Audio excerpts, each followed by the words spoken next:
From Washington, this is VOA News.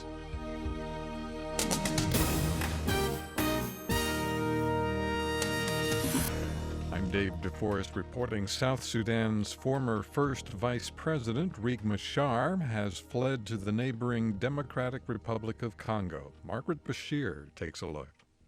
UN spokesman Farhan Haq told reporters that Machar and a small group of people turned up in the DRC on Wednesday. The UN mission there, known as MONUSCO, was alerted to his presence and contacted the Congolese government. The government asked them to facilitate the group's transfer from an area near the DRC-South Sudan border to a location inside Congo, which the UN has not revealed. Asked whether Machar required medical care, Haq said, "We have been providing him with whatever medical assistance he needs."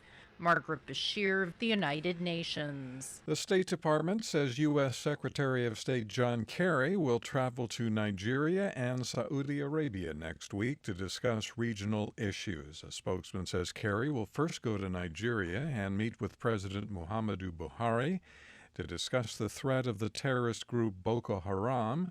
The two leaders will also discuss Nigeria's economy and human rights issues.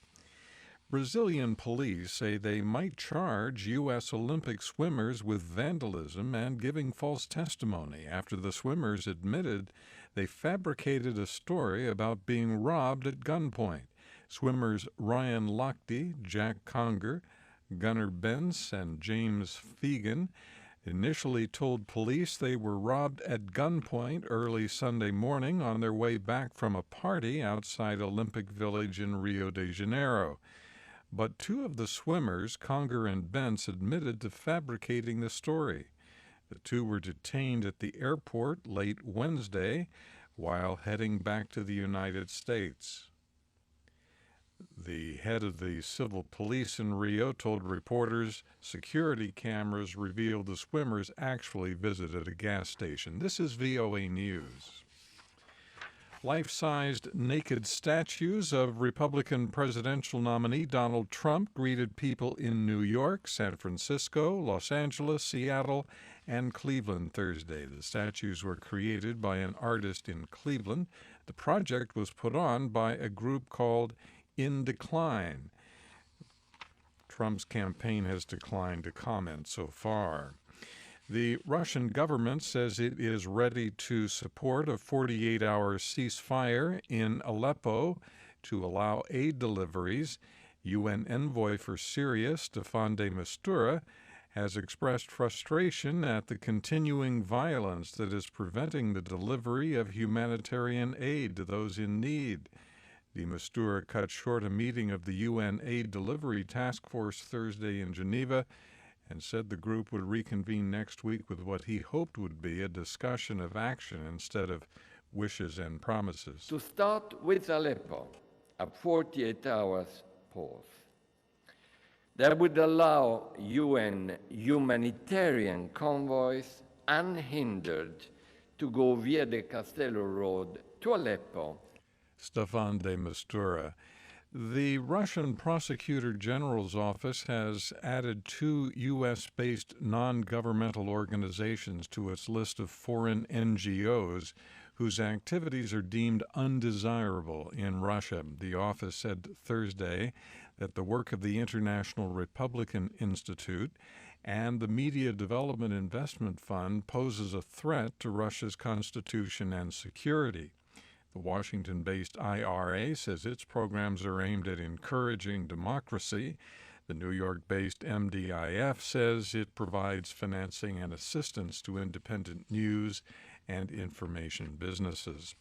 Australian officials are trying to decide what to do with hundreds of asylum seekers at a detention center it has agreed to close in Papua New Guinea. Phil Mercer reports. The closure of the Manus Island facility was announced Wednesday in a statement by PNG Prime Minister Peter O'Neill, who said an agreement had been reached after meeting with Australian Immigration Minister Peter Dutton in Port Moresby. The question now is what happens to the 850 men housed at the facility. Senior officials in Canberra say the detention centre won't close immediately, and they say the migrants won't be resettled in Australia. Most are from Afghanistan, Iran, Iraq and Syria. Phil Mercer, Sydney. U.S. Homeland Security Secretary Jay Johnson toured recovery efforts in Louisiana Thursday, where flooding has left at least 13 people dead and thousands displaced.